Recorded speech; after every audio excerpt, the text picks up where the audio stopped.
Presenting Clothes Don't Make the Man. We turn our attention once again to the title page of Shakespeare's First Folio. I thought I was done with looking at the engraving, but I was wrong. One of the questions I had about this doublet is,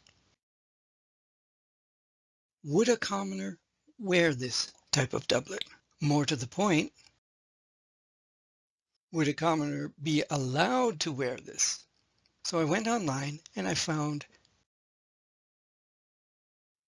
a chart outlining the sumptuary laws, first enacted in the early Tudor period and then continued on through King James's reign. Sumptuary laws were laws which prevented people from wearing certain types of clothes. As you can see by the underlined areas on the chart, it clearly says, "None shall wear in his apparel any embroidery except men of the degrees above mentioned, barons and knights being companions of the garter, earls, marquesses, dukes, and their children." The next question we have to ask is this embroidery? We'll take a look at this little section of the shoulder. Clearly we can see that these are chains, not braids, as one commentator said on another video.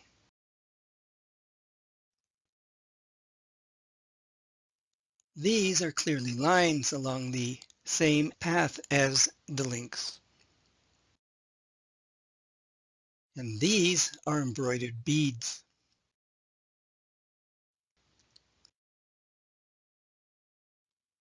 Would a commoner be allowed to wear this?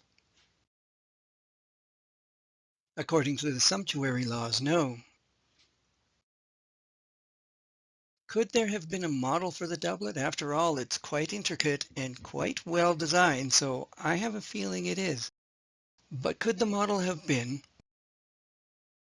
James I? Let's flip the drose out around so it matches the angles of the King James portrait from 1590.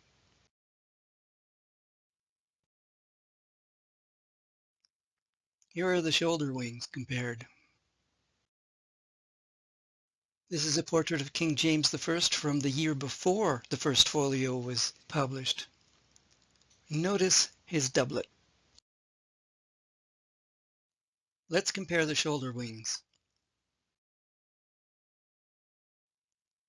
Notice that there are wide shoulder wings in the 1590 portrait. Both of these show embroidered beads, and they have similar repeating pattern on the sleeves. In the drose out we have kind of squashed chain links, and in the King James doublet we have a zigzag pattern. Let's compare the shoulder wings of the 1622 portrait to the drose out. The wings are almost identical in proportion to the sleeves. They both have similar repeating bars on the wings. In essence, they look like they are cut for the same man. But is it? King James I? The idea is not so preposterous as it sounds, and here's why. These two men were the dedicatees of the First Folio, Philip Herbert, the 1st Earl of Montgomery, and William Herbert, the 3rd Earl of Pembroke. William was the Lord Chamberlain of the King's household. He was in charge of daily operations, getting meals ready, supplies to and from the kitchen, cleaning, repairs to the palace, and everything necessary to run a household. He may have had 800 staff underneath him.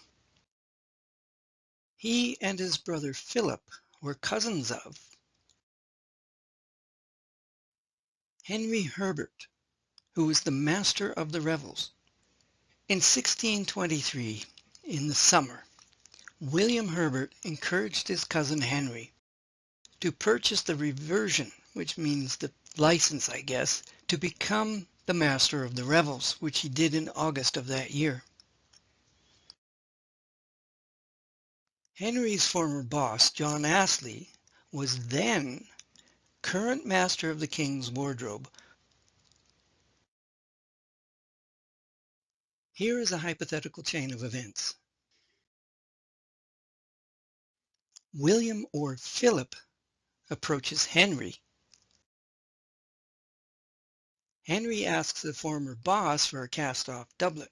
Most nobles, and particularly the royals, would never be seen in public wearing the same clothing twice. That's why they had a master of the King's wardrobe and the Queen's wardrobe. The King's wardrobe was at least 2 big buildings just outside the Blackfriars Liberty. Henry asked his former boss for a cast-off doublet for use as a model. John sends a servant to deliver the doublet to Droeshout.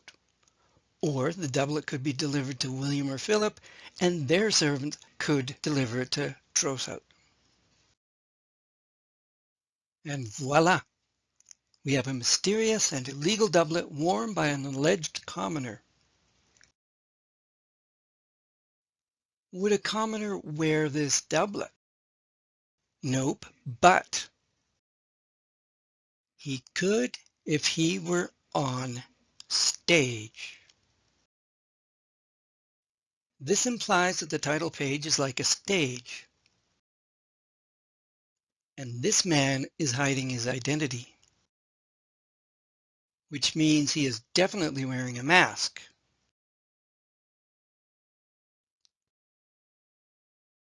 Remember that the dedication to the reader by Ben Jonson says Droeshout hid his face.